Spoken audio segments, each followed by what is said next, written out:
Um,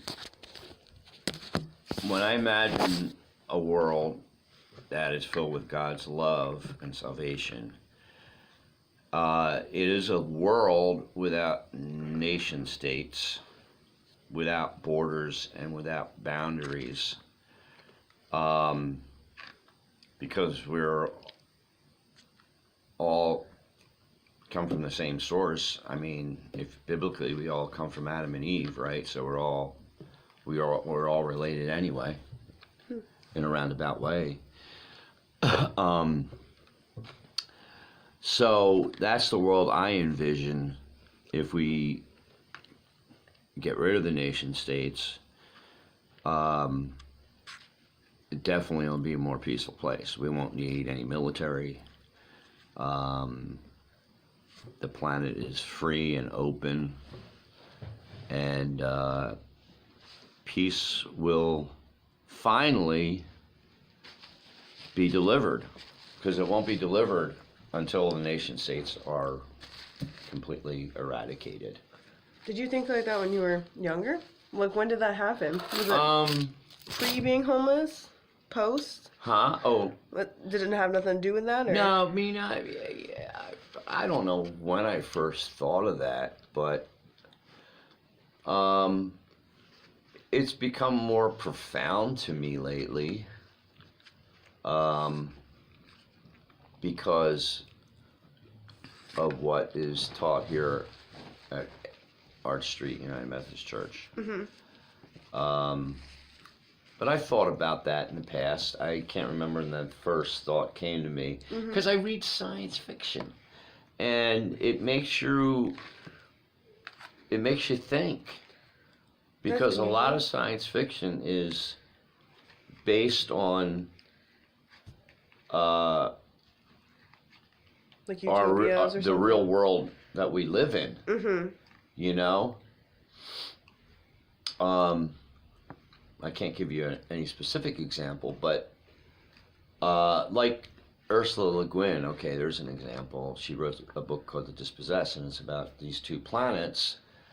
Is that the woman who just passed away? Did she just pass away? Because she was really old. Is it the same person? Yeah, I feel like she's like a feminist science fiction writer. Yeah. Like, wrote all these like amazing things before it was really appropriate for women to write these things. I think, I feel like that was the woman. That's funny, because I was thinking the same thing. I was like, oh my gosh, I wonder if he's talking about that woman that just passed away. It must be her, because that's what a lot of her writing is so profound. But it was written in the 70s, so these two planets were, one was based on capitalism and one was based on communism. I want to read this. I'm going to write this down. Yeah. What's it called? Dystopia? No, well, it's kind of dystopia. The Dispossessed. And so it's about these two opposing worlds that that are opposite, polar, you know. There's not really any warfare, but it's all political between the two. Another good book of hers is The Left Hand of Darkness. That's so funny, because I think my housemate's reading that. I saw her reading it yesterday. Oh man, I love that book. And the planet is not too diverse, but it's really good, because the planet, the people inhabiting the planet are both genders. They can gender change. You know, so one person could be a man, and then he can be a woman. When they meet somebody they fall in love with, they'll change their gender based on that. Their gender based on that. Huh. So that they can procreate. Wow. Yeah, and that's a really good book. So 2 books. I always wish I read more science fiction, but I also realized when I was younger I didn't read as much science fiction, mostly because of the learning disability. You know, it made it harder for me to read. So I didn't read. Oh, is it? I don't like reading. I don't. I read a lot. I read a lot of academic stuff. I'm looking forward to the day where I don't feel like I have to read a ton of academic stuff every single day. Well, you know what I mean? I mean, that's the problem I'm facing right now. It's like, my schedule's going to be so busy right now. It's like, damn, how am I going to find any time to read? I know, I just have to readjust, Well, especially when you're in this program. So the counseling program, the addiction counseling, they're going to have you read a lot. I know. It's going to be good, though, because it's going to be stuff you're interested in. Yeah. And you're a good reader. I'm a good reader, but I'm not very fast. That's fine. I wish I was faster reader, but I don't read fast because I feel I will comprehend more. So, but it'll be adjustment. It's only 6 weeks. It'll be worth it. It's not like I'm taking a semester of college courses, and I went to college before. I know you did. No. What college did you go to? Drexel. I forgot. You've been here for a while then. Yeah. Not your whole life though. What? Not your whole life though. What? No, because I moved to Chicago for 13 years. Yeah. I knew you lived somewhere. I was yeah. Like, Chicago. And then I moved back here because my dad was in poor health and he needed some assistance. So, and I was actually facing homelessness then. Oh, in Chicago? Yeah, because I lost a job and I'm not very good at getting a job. It's usually it's like who I know, who I come in contact with. That I usually. You're good at keeping jobs, though. Yeah, I'm good at once I have a job. Yeah, you show I'm good up on at that. Time. Yeah, it's just the getting. Right. So anyway, so yeah, I mean, facing homelessness is not something that I faced homelessness 3 times in my life. The third time I actually became homeless. Yeah. So it's like, it was always in the back of my mind that this could happen, and then it finally did. Yeah. So. Do you think in the ideal world where God's love and salvation is everywhere, do you think that people would be homeless? Oh, no, absolutely not. It'll be interesting, the conversation we have around the scripture today, because, like, it is interesting, right? So there's, like, a weird dynamic of, like, right, so leave your crops. That's one of the ones, like, leave your crops, the outskirts of your crops, so that people, the foreigner and the poor can get it. It's like, it's an interesting conversation. It's like, well, in God's love and salvation, would there be poor people? Well, I mean, that is an interesting question. It's like, in order to eradicate nation states, it's going to have to be a whole different economic structure, I think.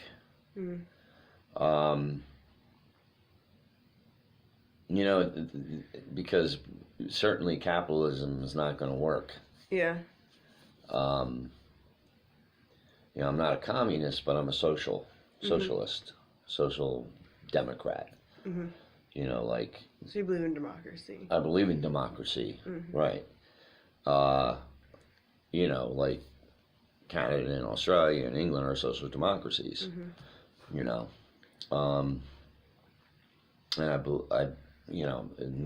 this society is totally capitalist driven.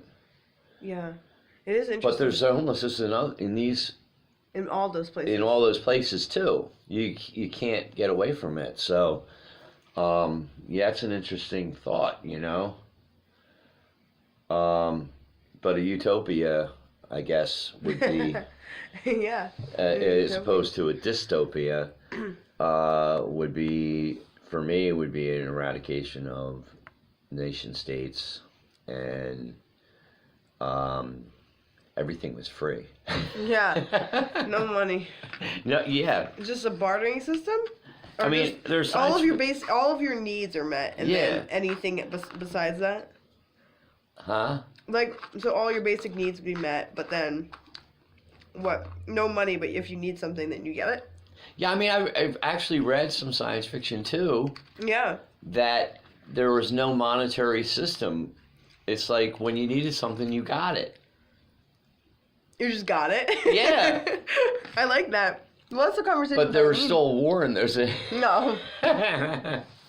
Wow. Between between the planets and the universes and stuff like that. But, you know, I thought that was an interesting concept. It is.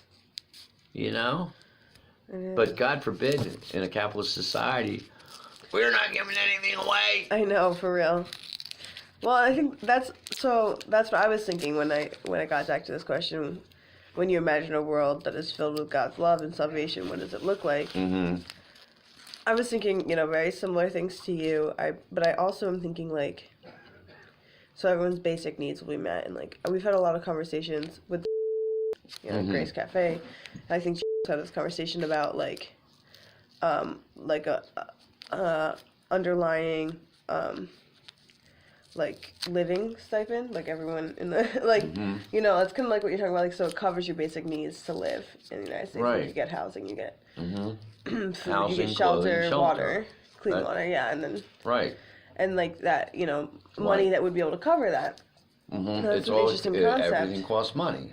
Because everything costs money, and it's interesting because that's still capitalistic. So like my ideal society is definitely like a division of like an equal division of wealth amongst all people, and like not wealth as in money, but like, and I'm okay with like a money system. I do like bartering better, but well, like yeah, but not the same, not like, the relationship we have with it now under the capitalist system. Oh my God, it's on steroids. No, yeah, it's nothing like that. More so, you know, that like your basic needs, everyone would have their basic needs met, right? And that it wouldn't be like, you know, right, workers own the means of production. But then I also think about Jubilee, and I wish I knew more about Jubilee. That's what I was hoping was here today, because like Jubilee in the Bible about like every 7 years, you're supposed to be. Every 7 years, you're supposed to give up your land, right, and go back to your, you know, by times 40 or something. And you know, it's like, that's amazing to think about. Like, I know Raman spoke one week on Jubilee. On Jubilee, and we're gonna read literature about it today. But anyway, like I'm thinking about what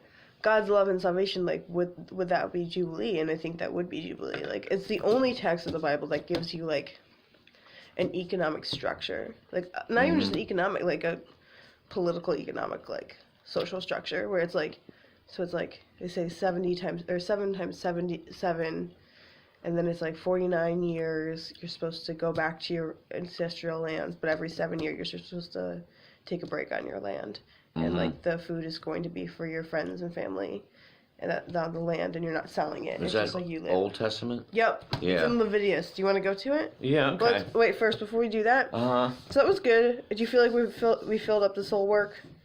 Anything else to add on the soul work for last week? No, I think we covered it. Okay. So reminder why we're here. So this is the third session to the 4 sessions we're doing. This one's theme is God's economy, division of wealth. So this is one part of liberation theology, talking about Jubilee and how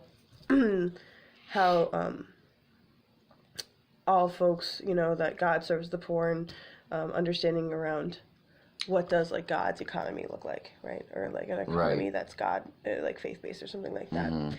And so that's one of the components of liberation theology, and then. So that's why we're here, and then we have the recording happening, and then the arching questions, so we should go back to these. Oh, yeah. So, just to keep in our minds, how has your faith mobilized you, not only on a personal level, but also on a community level? How does it push you to act for our community in the future? So those are things that we can address if they come up today, but also I actually put it as our soul work going into our last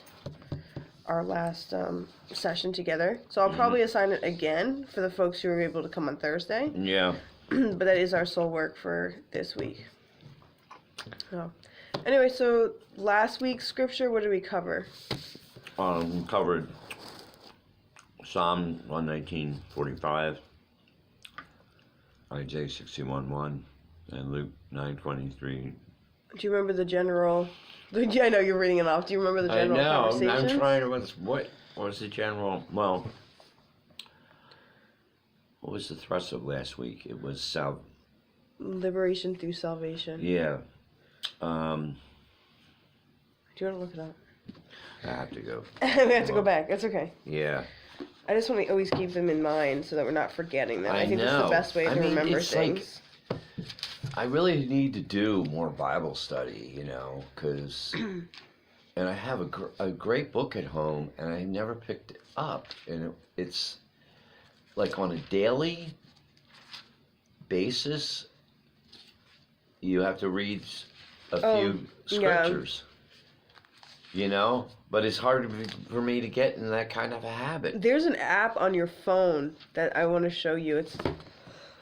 It's like a queer woman of color had thought of the app, and it's a Bible study app. Mm-hmm. And anyone that are like approved by the group can make Bible studies, and like they have all these different sections. It's like queer and LGBTQ, and then you have like people of color, and you have like social justice based, and it's like all, and there's like, and they're basically just something to read, and then they it's a Bible study. I'll show you. I think you'd like it. Yeah. I almost thought about using it for this, but I was like, we're using the Gospels of Solamente, which is the book that we were talking about before, which I still have to send you. So. Yeah, right. Luke 23. Luke 9:23. Why am I having such a hard time right now? 23, 9:23. And it's like finding the. Okay, there's Luke. Oh, Jesus said to everyone, "All who want to come after me must say no to themselves, take up their cross daily, and follow me. All who want to save their lives will lose them, but all who lose their lives because of me will save them." I remember this now. Mm-hmm. What advantage do people have if they gain the whole world for themselves, yet perish or lose their lives? Whoever is ashamed of me and my words, the human one, will be ashamed of the person when he comes into his glory, and in the glory of the Father, and of the glory of the holy angels. I assure you that some standing here won't die before you see the kingdom of heaven. Mm-hmm. I remember thinking that basically for all who believe in me, or for people who live for themselves or live for, only believe in me for the sake of saving their soul, are going to perish, and then people who lose their lives for believing in me will have everlasting life, basically. I was thinking, too, about those who are obsessed with wealth. Oh, you think in that? Yeah. That is interesting. That does fit into our theme. Because you're right. Yeah. Because that's living for yourself, right? Right, that's living for yourself. The capitalist system. God knows, the 1% needs to read this and believe in it. Yeah. And if they don't believe in it, then, why are they going to church? Yeah, sometimes it doesn't feel like... Because... It doesn't feel like that. It's like you haven't read the same Bible as me if you're going to be toting it around and, like, prosperity Bible kind of stuff. Is the 1% religious? They must be. Some of them must go to church. But they're so driven by this wealth, and they really don't care about anybody who's suffering. Yeah. So, and basically, that's what turned me away from the church. Yeah. I said, how can this go on? They're a bunch of hypocrites.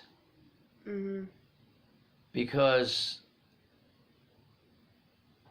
they're not, it's not based on God's love. Mm-hmm. Yeah, and I also wonder how, I think most people in the church and out know the impact all religions have played in, like, the role of making people powerful, right? And and taking advantage of a situation, and I wonder, how much of that still goes on.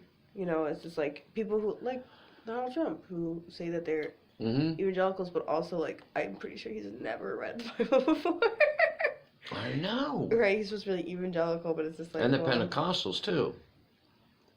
Yeah. They're staunch supporters of Donald Trump. What? What? They believe that God delivered Donald Trump. Well, he's got an airplane too, but ain't my God. Delivered him? Delivered him from what? Delivered him.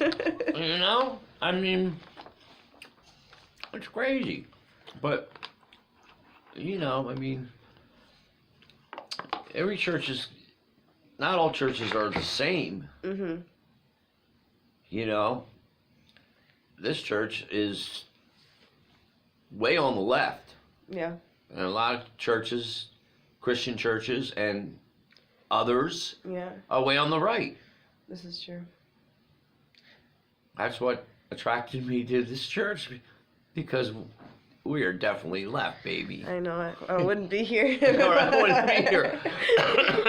We wouldn't be in Bible study. We'd be kicked out of any other Bible study. Mm-hmm, mm-hmm. Yeah, because we'd be reading the different scriptures that are, you know, from the Old Testament about a vengeful God, you know. Well, I think that's also, it's hard. It's been interesting, the conversations we've had in the group, because like everyone comes from different faith traditions. A lot of people, you know, they have a connection with the United Methodist Church, but you know, some people do really like that like vengeful God, that like interpretation of like a very, and I mean, I'm like, to each their own, right? Repent. Yeah, and I'm always like, because I have these conversations with other people, and like people even in my cohort who are other missionaries, right? Mm-hmm. Yeah, and it's an interesting conversation. It's like, how do you hold those two realities? But can we hold those two realities? Well, we're supposed to be forgiving. Yeah. So we have to forgive the evangelicals. Yeah, this is true.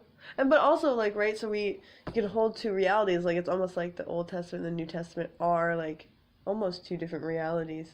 Mm-hmm. But I also wonder how much that is of interpretation, because like that fire and brimstone stuff it's the interpretation. Didn't happen until like it's like Europe, and then like the moving into like the Americas and like colonization. That's when you see fire and brimstone more. Right. Mm-hmm. Yeah. Than ever before. And right now in the Nation of Islam, you have these extremists who follow teachings from the Quran that focuses on vengefulness. Yeah. But then you've got the same equivalent of us, right? Right. Of the evangelicals, right? Or someone who's more conservative, focusing on the. That's interesting. It is interesting. That's a really good way to point it out. You know, because we have a deep-seated hatred of others in this country. Christians. Yeah. Xenophobia, blah, blah, blah. Yeah. I think that's true. You know? And that would be eradicated in my... Now, but you can't eradicate anything. You can't, like, my purpose is eradicating these evil people, because then you become evil. Right. That's funny, because that's next week. Like, next week we're going to be talking about this dynamic of not only is Jesus calling us to free ourselves, but also to free the oppressor. Mm-hmm. Right? So that's the other, So it's like, it's funny that you bring that up. It's like, it's not just us, but we're also called to free the folks who are using this interpretation, or using whatever means they are to oppress other people. Right. Mm-hmm. And those people who follow the people that are oppressing, are oppressing other people. Yep, it's a freedom. Blindly doing that. And how to get through on their level, you know, because we're, you know what I mean? No, I do know what you mean.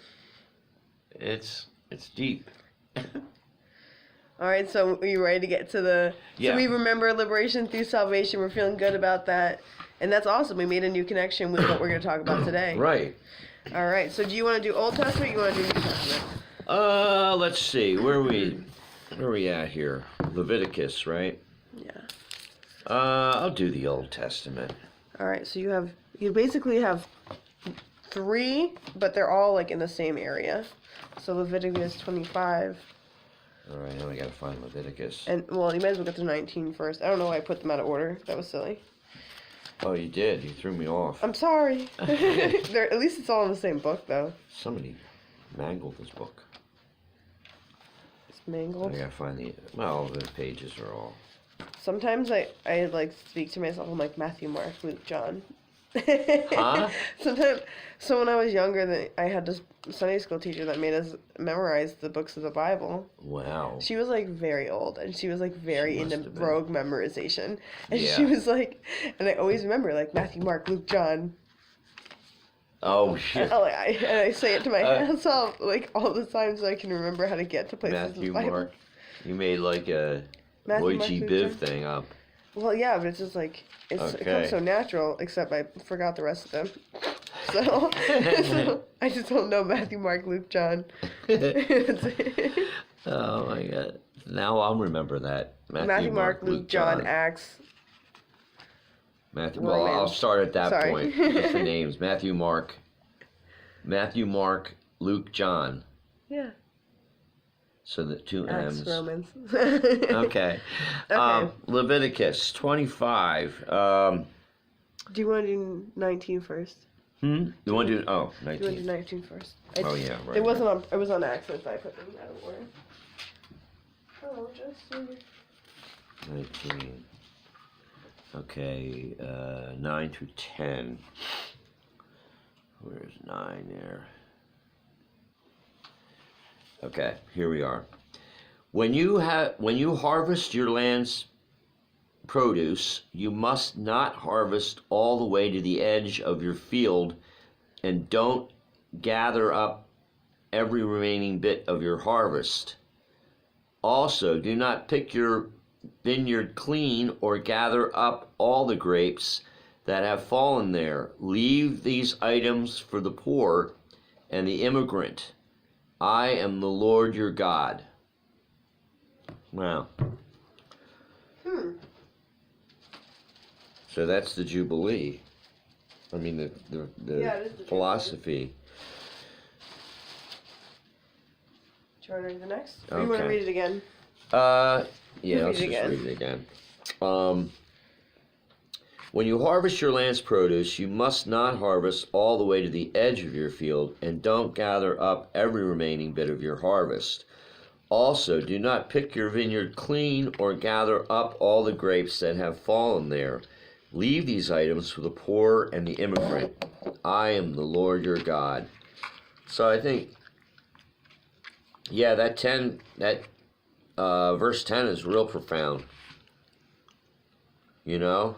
The poor and the immigrant, the poor and the immigrant. You know, I just grab onto that. Me too. You know what I mean? I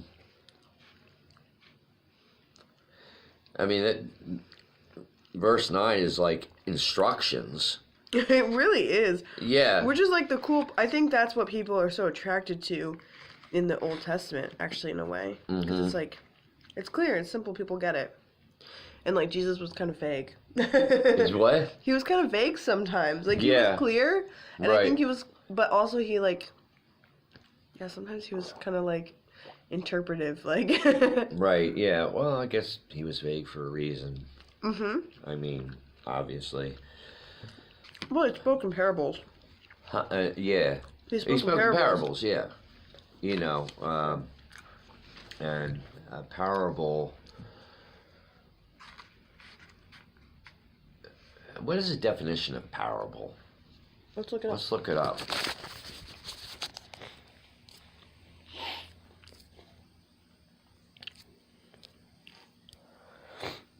Let's see. Parable. Definition. A simple story used to illustrate a moral or spiritual lesson, as told by Jesus in the Gospels. That's the example.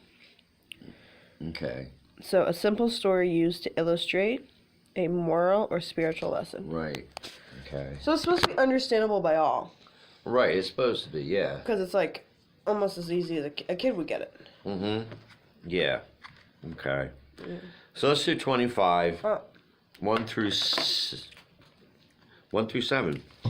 The Lord said to Moses on Mount Sinai, "Speak to the Israelites and say to them, once you enter the land that I am giving you, the land must celebrate a Sabbath rest of the Lord.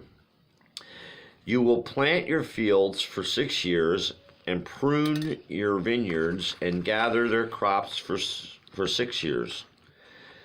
But in the 7th year, the land will have a special Sabbath rest, a Sabbath to the Lord. You must not plant your fields or prune your vineyards. You must, 1 through 7.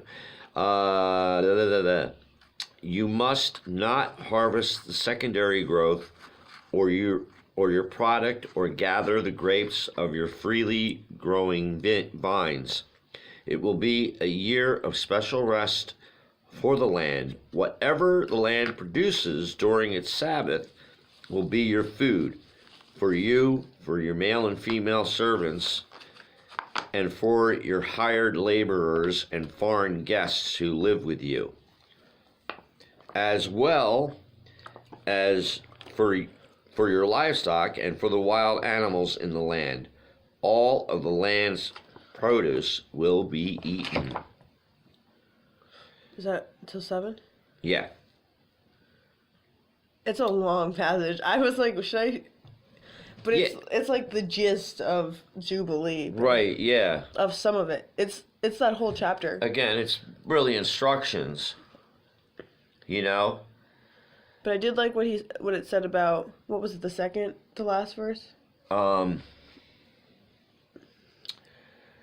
Whatever the land produces during its Sabbath will be your food for you, for your male and female servants, and for your hired laborers and foreign guests who live with you. I find it interesting. Why don't they just call your servants? Why do they distinguish male and female? I don't know. I would think the same thing. What's the matter? I know. Maybe it's a cultural thing where it's I know. Because it's male female. So not only you're going to favor the males in your servant category, you're going to actually... Also, maybe they're talking about a specific kind of female servant. I don't know. That's true, too. That is true, too. Everyone gets fed. Everyone. No matter. No matter what kind of servant you are. What kind of servant you are. That's probably what that means, actually. Yeah, actually, when I think about it, yeah. Do you want to read the last one, the 23? My lucky number? It's 523, or 25, or 23. Oh, yeah, okay.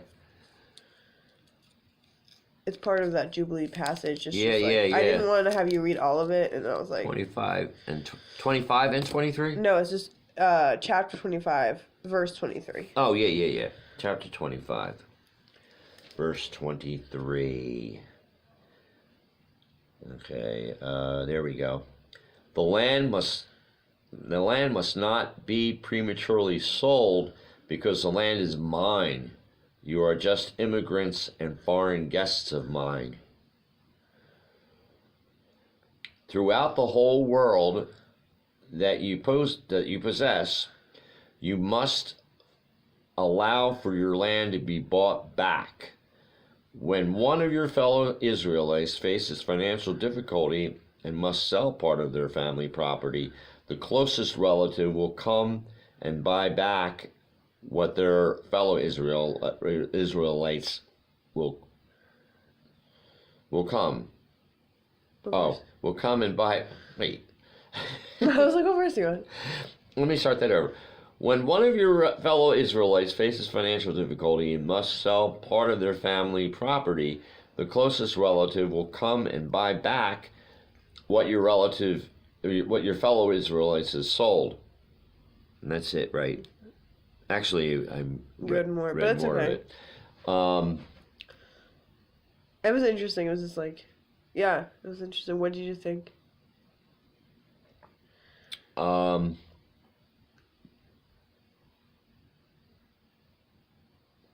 Well, I find it interesting. It's like he really points out that this land doesn't belong to anybody. It's my land. He's kind of just like, screw all of you. It's really not yours. So why are you squabbling over land? Because it belongs to God. That's interesting. You just said it that way, and I was like, yeah, that's right. That makes sense.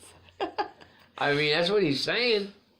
Yeah, and he's kind of bold about it. He's just like, you don't possess anything. It's all by the grace of God. Oh, yeah. You might think you possess stuff, but you don't. Sorry. I mean, I'm a little sick stuff. Okay. You got to think about that, right? So, all you 1%ers, you don't possess anything, so shut up. So shut up. Take your tax breaks. God said so. and shove them where the good Lord don't shine.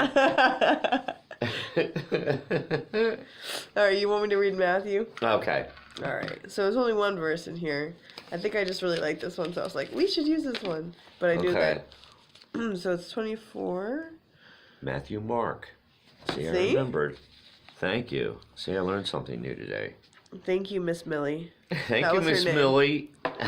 Miss Millie, I love it. 6. So this is seeing and serving.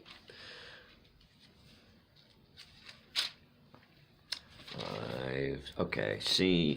So it's under seeing and serving. It says, no one can serve 2 masters. Either you will hate the one and love the other, or you will be loyal to one and have contempt for the other. You cannot serve God and wealth. Okay. See what I'm talking about? What part of it do you... You cannot serve God and wealth. I think there's another interpretation of it too that's like even more like, whoa, wait, I'm gonna look it up. Because that one's good. Yeah. Matthew 6. 24. Yeah. It says, no one can serve 2 masters. You cannot, it says, either you will hate the one and love the other, or you will be devoted to one and despise the other. You cannot serve both God and money. I mean, it's wealth, money. Well, money, right, but... It's... Money is that's probably more direct. Probably, but I mean, either way. Well, wealth is not only money. I'm like, everything you possess. I'm like, okay. Yeah. Donald Trump. All right, so I'm gonna do Luke, and then we can answer the questions after. All right. Matthew, Mark, Luke. So this was actually a passage that was in the Gospels of Solamente that they used. Okay. I mean, not that it doesn't really mean anything to us, but it's just like I thought this was a good one. 9. Oh, 19. No. 10. Okay. Wait a minute. 10 through 7. Wait a minute. It's at the bottom of the page. 10 through 17. Okay. Okay, got it. Okay. What is it? 10 to 17. When the apostles returned, they described for Jesus what they had done. Taking them with him, Jesus withdrew privately to a city called Bethsaida, right? Bethsaida, I guess. Bethsaida. When the crowd figured it out, they found him. That sounds so menacing. He welcomed them, spoke to them about God's kingdom, and healed those who were sick. When the day was almost over, the 12 came to him and said, "Send the crowd away so that they can go to the nearby villages and countryside and find lodging and food, because we are in a deserted place." He replied, "You give them something to eat." But they said, "We have no more than 5 loaves of bread and 2 fish, unless we go and buy food for all these people." They said this because about 5,000 men were present. Jesus said to his disciples, "Seat them in the groups of about 50. They did so, and everyone was seated. He took the 5 loaves and the 2 fishes, looked up to the heaven, blessed them, and broke them, and gave them to the disciples to set before the crowd. Everyone ate until they were full, and the disciples filled 12 baskets with the leftovers. Yeah. That's a common verse. It is very common. The breaking of the loaves and fishes. I mean,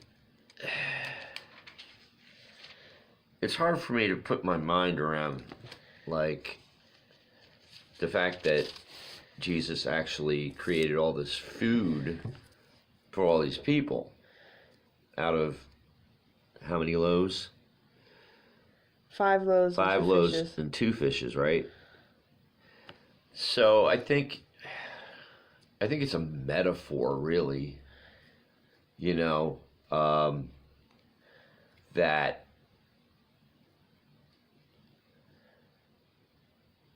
when Jesus spoke this, I don't know, it's just like, how did it get filled on just like a little nibble? It's like taking the communion into your body. Mm-hmm. You know, take this and, you know. Do you want to know the interpretation from liberation theology? I read this in one of the founding fathers of liberation theology. Yes, I would like it. So he says it's not a miracle, but it's the fact that Jesus blessed it and then handed it out, and people had bread and they had things and they added it to it. Right. And that's why there was so much, because everyone said... They added to it? Yeah, like everyone said they didn't have anything, but everyone had something, and then they added to it. Oh. So it's like almost like... So their interpretation of it is that they think it's more probable that actually Jesus blessed the food. Right. And knew that people had probably something, but were afraid to provide for the group. But then there was enough... There was enough for everyone, because he blessed it, and he basically encouraged everyone to share the food. And then people took things out of their pockets, and took things out of bags, and then they added, and then that's why they had so much. Because if you put everything together, in a communal space, then it multiplies. Individually, they were saving it. Yes. Right. So that's their interpretation. I like that. What do you see the connection why I put it in this one? The God's economy, division of wealth. Does that make? So that's one of the scriptures I talked about. I never heard it interpreted that way. I always heard it interpreted as like a mystical, like he blessed it and everything got huge, or like. And then I was like, wow, that interpretation of it makes more sense to me. Yeah. That like everyone was just afraid, like they didn't have enough for themselves, but once you added it to the whole group. Right. Then there's plenty of food to go around. Because no one was hoarding it because they were afraid that like, Jesus wouldn't provide. Right. And then they felt that Jesus would provide, and then they added. I like that. And you got that from that book? It's not, well, I think, I haven't actually read this passage in the book. My guess is that they do bring it up in here. Right. I actually read that in Theology of Liberation by Gustavo Gutierrez. He's one of the founding priests from El Salvador. Or no, he studied in El Salvador, but he's not from there. He's from somewhere else, but from Latin America. Yeah, right, yeah. Huh. What do you think? Your interpretation was different usually? Huh? What was your interpretation? You said your interpretation was like... Well, I mean, I always try to take it literally. Mm-hmm. You know, if that's what happened, it must have happened. Yeah. But... You know, I didn't really come up with a reason like that. You know, and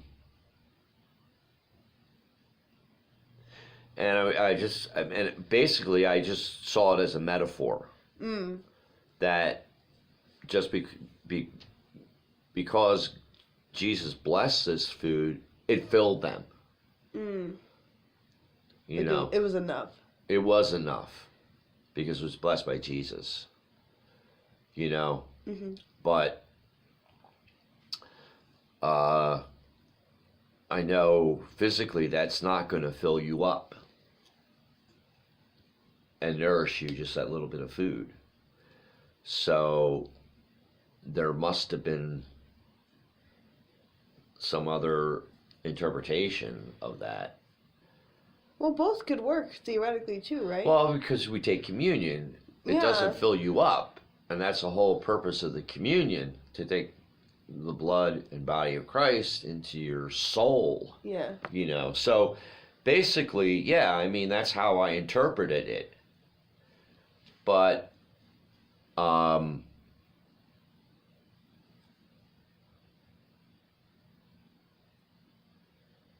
you know, when you got a bunch of a whole crowd of starving people, you know, I mean, I like that interpretation that Gutierrez, right? Gutierrez. Came up with. Yeah, I mean, it wasn't just him. It was from books like Gospels of Solamente that people were sitting around. Right. Because I think that's the important part of liberation theology, is to remember that it really, the priests are the ones who wrote it. Mm-hmm. But the priests aren't the ones who came up with it. It was the people, you know? The people in the communities. People like you and I. Oh, that came up with the interpretation? Yeah. Oh, it wasn't the priests that came up with it? I mean, no, the priests had involvement, but it's, you know, it comes from the people. That was the common belief, right? Okay, all right. Yeah. Just like a lot of social justice things, it's like the power is with the people, right? Yeah. I mean, the priests... You're right. So I mean, they definitely were like theologians, right? But I think where our interpretation comes in, and like where the true living it out, it has to be with the people, right? Yeah. Yeah, that's deep. Yeah, I really like that interpretation of the Bible story where it's like, how many times in life does that happen? Where you're like, and right, I've been accused of it, especially because we grow up, I think, in a system where it's like, fend for yourself. And I wonder, do people feel like, well, I really want to follow Jesus, and I have to fend for myself so that I can follow him, like, through the desert. And if I give my food up now, then I might not be able to follow him, right? Like, I might have to stop and, like, do something else. And then he blessed it, and he was willing to sacrifice the food they had to give it completely to everyone. And I wonder if people were just like, yes. And that's like, when you're talking about how has your faith mobilized you, not only on a personal level, but a community level, like that's, on a community level, it's like, if I'm giving this up for the community, you're going to get it back tenfold. Right? Right. If that makes sense. No, I mean... thinks that. She believes it. She gives her money away, it'll come back to me. Oh, well, I mean like giving to the community. I don't mean money, but... Well, but if she gives to others... Do you think she believes that it comes back in money form, or do you think she comes back in, like, blessings?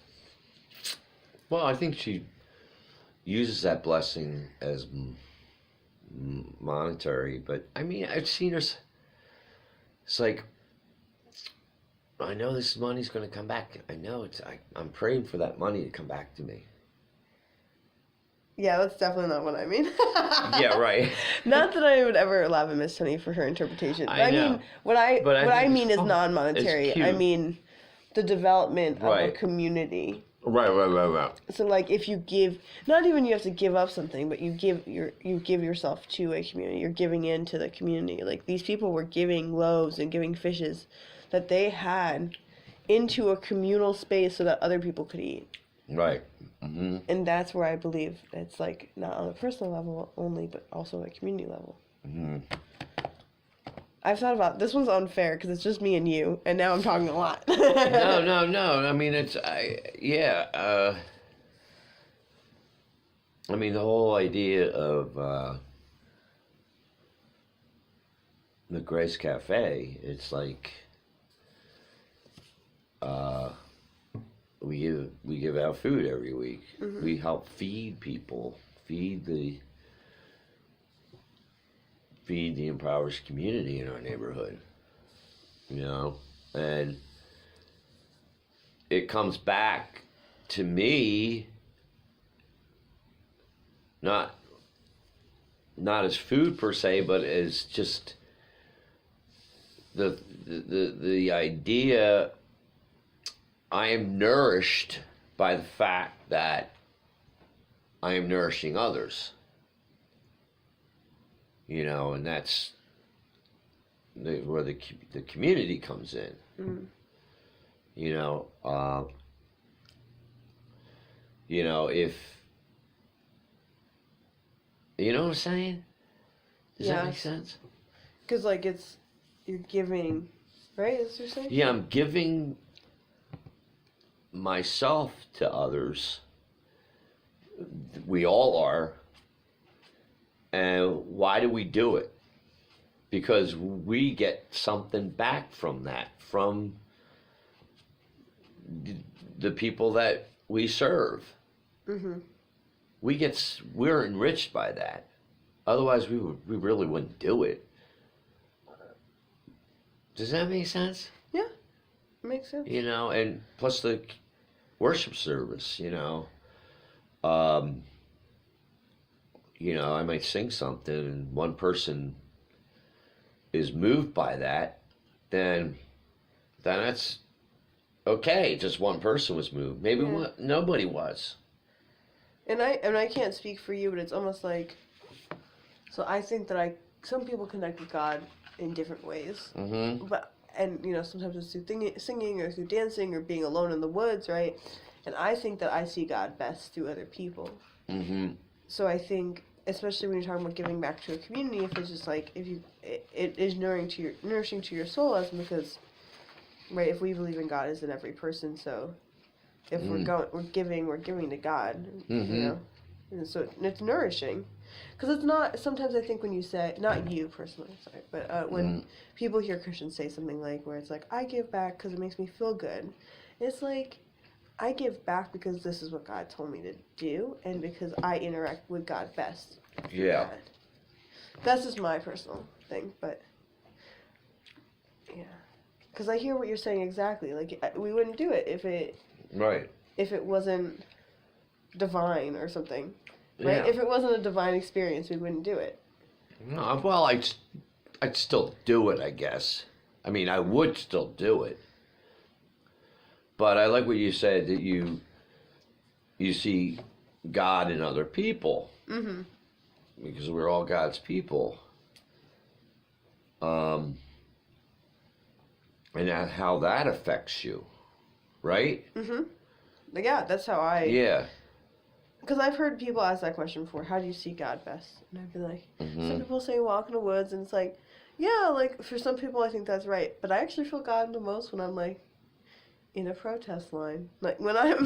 yeah, right. Or when I'm with other people marching, or when I'm talking to folks. Yeah. In the neighborhood. You don't get it off in the woods or locked up in your house. Some people do. I just don't. That's what I think. I'm just so extroverted. It's not my spiritual gift. It's not my spiritual gift to be locked up. It's not. Right. No. But I mean, when I was forced out in the streets by homelessness, that's when I started living.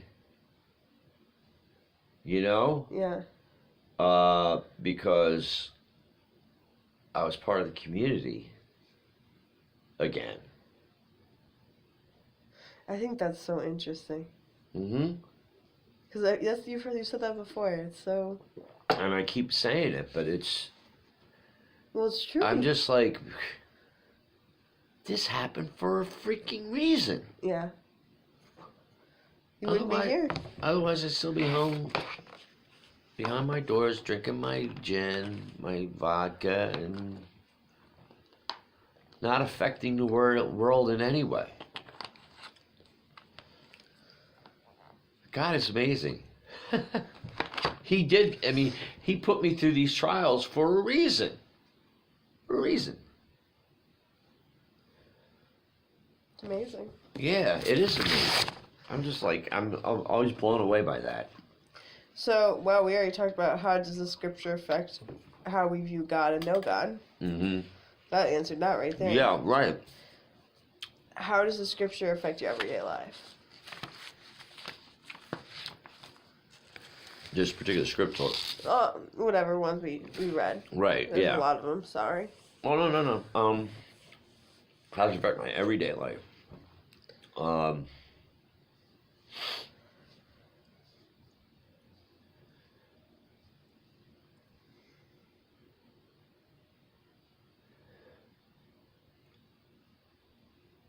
is that?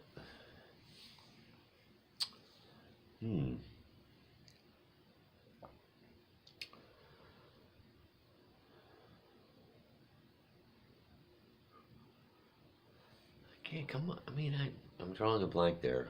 That's okay. Well, because I'm thinking a lot about God's economy, right, or God's division of wealth in a community or something like that. Mm-hmm. So how does that affect our everyday lives? Like, I think about are people's basic needs being met, and like we don't live in a needs-based community. We live in a wants-based community, and not just Philadelphia, but the United States, the world, really, most of the world at this point. Right. And so, how does it affect my everyday lives when I think about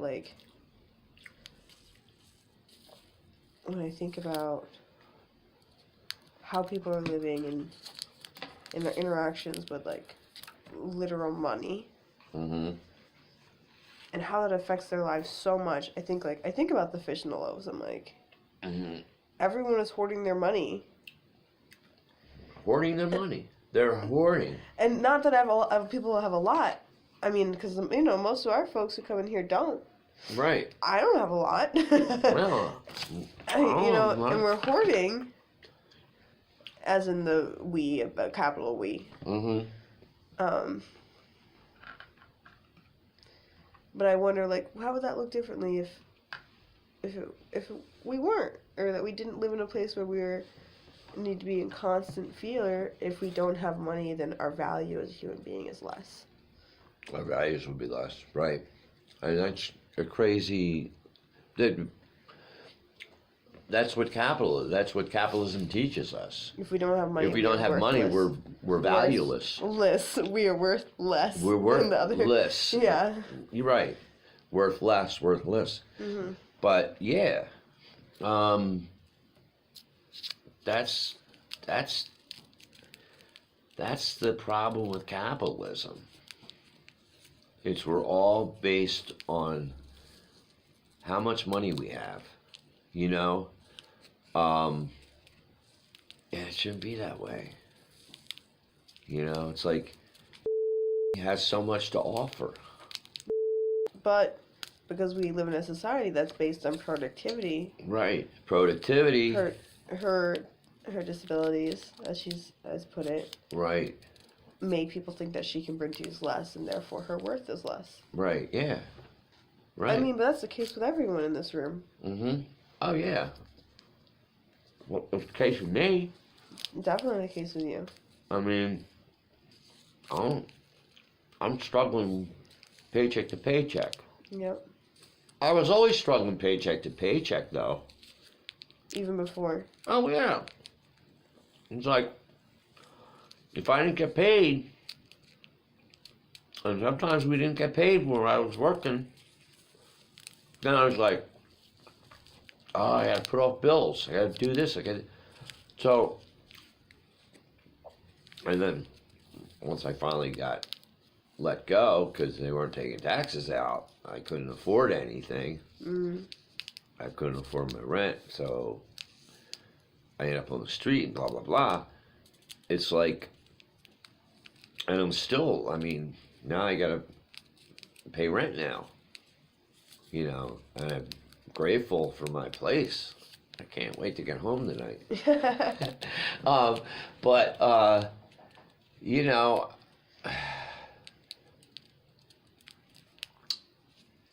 I still don't have anything, but I feel that I have more value than I ever did in my life.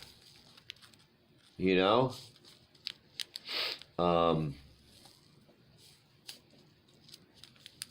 And I feel blessed that I have this value, this purpose that I didn't have before. Really in my entire adult life. Yeah. No. You're right. So, it still blows me away.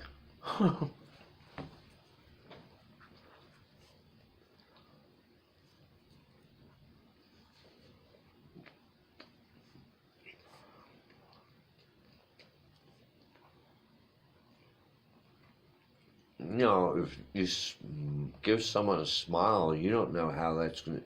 You could change their life around through a smile. We don't know because we don't know we have any connection with them after that, but you could. You know. A lot of people come back. People come back or they remember it. Or... Right. You know.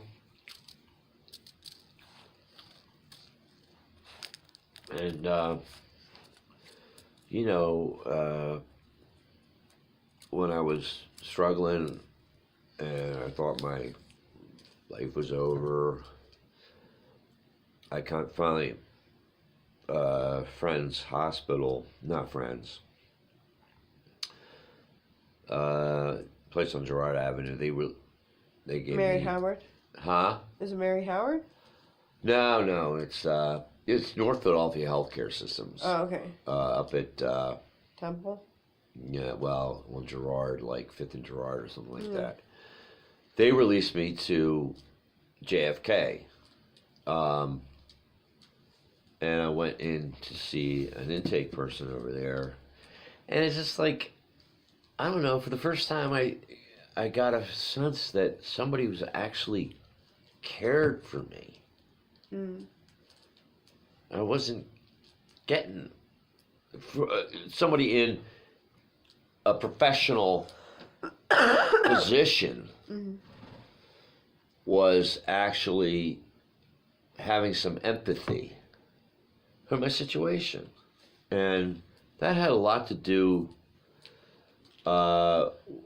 with my climb out of the hole, you know. And you know, through I built on that one connection that I had, and I built making other connections, you know, people I met over at JFK, and then the connections over here, and I start building more on that, you know. It's the community that I built upon, you know.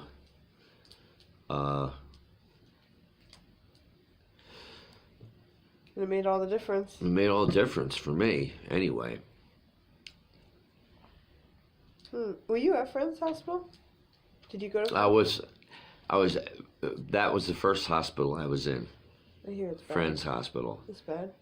Well, no, it was really great, you know. They really did, we were on top of things, you know. They really assisted you. They had they kept you busy with all kinds of activities. That's awesome. Yeah, but when they released me to New Stop. Not a good one. Oh my God. It's like I walked right out of there. Fortunately, I had one token. You could walk out? Yeah, no one really... It was a shelter? It was a recovery house. But... They let you just walk out? Well, yeah, because they didn't get... out? No, it wasn't. They didn't have any rules or regulations up there. Yeah, I mean. So what? You could have been doing anything. No. I'm here. Oh, I was just released from Friends. I'm here to sign up. Yeah, sit over there. it's like, and I started sitting there for like 2 minutes, and I looked around me, and I thought, this is a madhouse in here. This is not going to help me. You're like, I wish I could go back to Fred's. So, well, I had one token left, so I went back down to Pennsylvania Hospital. They have a crisis response center, and you know, I told them I told them my experiences, and they put me back up in North Philadelphia healthcare systems, mm-hmm. and that was horrible in there. That's where the not Narcan. That's where the methadone clinic. They do the methadone clinic. Yeah, there's a methadone clinic on Lehigh where I live. That's what they run, right? Yeah, right. But this was the mental health branch of it. Branch of it, yeah. So, the activities were stupid. I mean, they had this music therapy, and it was just like.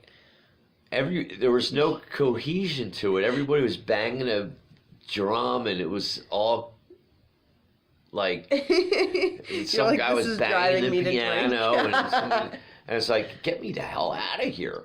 And then they released me to JFK. So you went through the loop. I went through the loop. Isn't it funny?